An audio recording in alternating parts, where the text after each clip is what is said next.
उधर पूरा विपक्ष 2024 के चुनाव में मोदी को हराने का बहुत बड़ा प्लान तैयार कर रहा था। तभी अचानक दिल्ली में मोदी ने बुलाई मीटिंग और चुटकी बजाते ले लिया बहुत बड़ा फैसला। खबर सुनते ही विपक्षी दलों में मच गया हड़कंप। राहुल, नीतीश, ममता, केजरीवाल को लगा गहरा सदमा।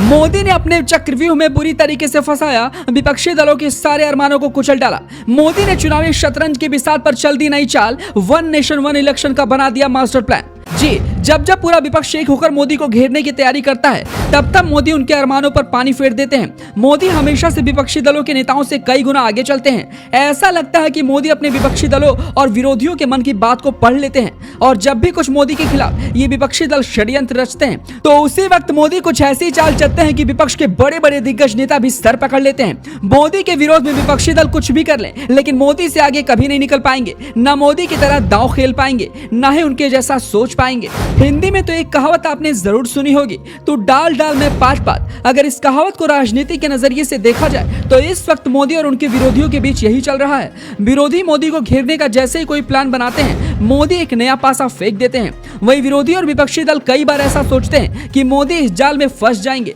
लेकिन इस बीच मोदी ऐसी चाल चलते हैं कि विरोधियों की हवाइयां उड़ने लगती है। मोदी की चाल को बड़े बड़े राजनीतिक विश्लेषक और बड़े बड़े दिग्गज नेता भी समझ नहीं पाते हैं। इस बीच दोनों दल चर्चा में हैं। जहां मुंबई में पूरा विपक्षी खेमा एकजुट होकर मोदी के खिलाफ 2024 लोकसभा चुनाव के लिए बड़ा प्लान तैयार कर रहा था, तो वहीं कल के दिन मोदी ने एक ऐसी समिति बनाई जिसने विपक्षी दलों के अंदर खलबली मचा दी है। और खबर ऐसी आ रही है कि आने वाले संसद सत्र में इस बिल को भी मोदी सरकार पेश करने वाली है। आपको बताते चले कि वन नेशन वन इलेक्शन की चर्चा इन दिनों जोरों पर है। सरकार ने विधानसभा और लोकसभा चुनाव को एक साथ कराए जाने के प्रस्ताव का अध्ययन करते हुए बीते कल के दिन पूर्व राष्ट्रपति रामनाथ कोविंद की अध्यक्षता में एक पैनल का गठन किया।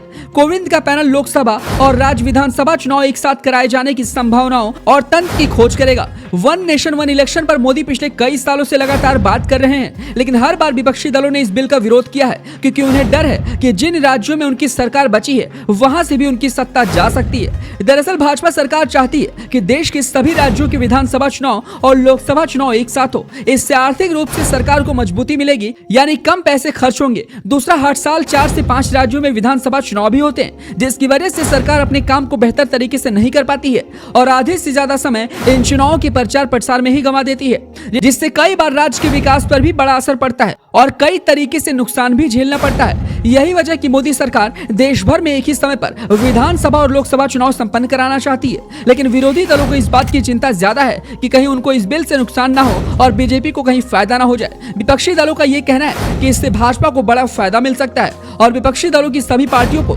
अपने अपने राज्यों में बड़ा नुकसान भी झेलना पड़ सकता है। विपक्षी दलों का इस बिल को समर्थन न करना उनके अंदर का एक डर भी बोलता है कि कहीं देश भर के हर एक राज्य में बीजेपी की सरकार ना आ जाए, क्योंकि हाल फिलहाल देखा जाए तो देश के सबसे ज्यादा राज्यों में बीजेपी की सरकार है, केंद्र में भी बीजेपी की सरकार है, तो कहीं ना कहीं जनता पर भी इसका असर जरूर पड़ेगा और वोटर भी इससे प्रभावित होंगे कि जिस पार्टी की सत्ता ज्यादा राज्यों में है, क्यों ना उन्हें ही वोट किया जाए।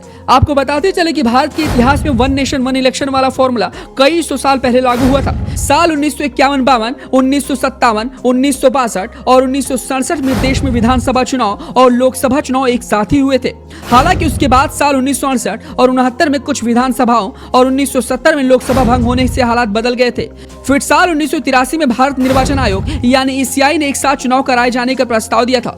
इसके बाद विधि आयोग की तरफ से भी 1999 की रिपोर्ट में एक चुनाव की बात का जिक्र किया गया था। वैसे आपको क्या लगता है कि वन नेशन वन इलेक्शन देश हित में कितना जरूरी है? क्या सच में इससे बीजेपी को फायदा मिलेगा? क्या विपक्षी दलों को नुकसान होगा? जो भी आपकी राय है हमें कमेंट बॉक्स में जरूर बताएं।